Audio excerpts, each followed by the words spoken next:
Good morning! Another area ang ating gustong palaguin ang ating tanim na patola dito.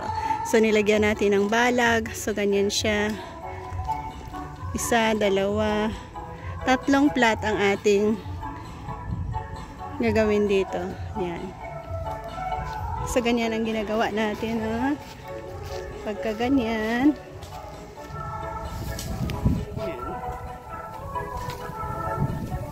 Ayan. Diba? Ang ganda na. So, next dyan. Dito sa kabila, mayroon din tayo. Another area. So, yan. Ganda ng tubo, oh.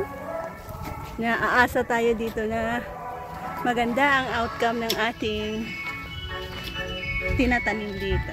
So, ganyan. Next. Ayan. Sa area nga dyan. Shout out, Noy. Good morning!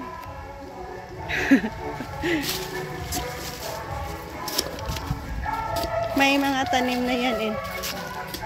So kung isa ka sa nagsubaybay sa ating pagtanim ng sigarilyas, yes, nakapagpatubo na rin tayo. Ito ang area kung saan meron tayong sigarilyas. Ayan oh. Matubo na.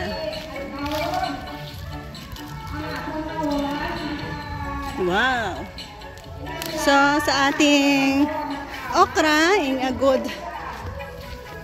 Yan, may mga tubo na rin siya. Ang ganda ng tubo.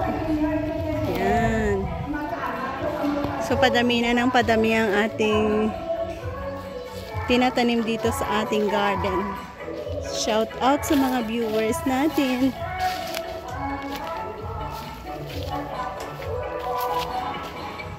So, ayan.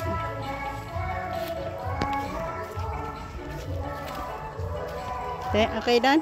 So, mag-end ako dito. I-update ko kayo sa mga another improvement na mangyayari dito sa ating maliit na garden. Bye-bye!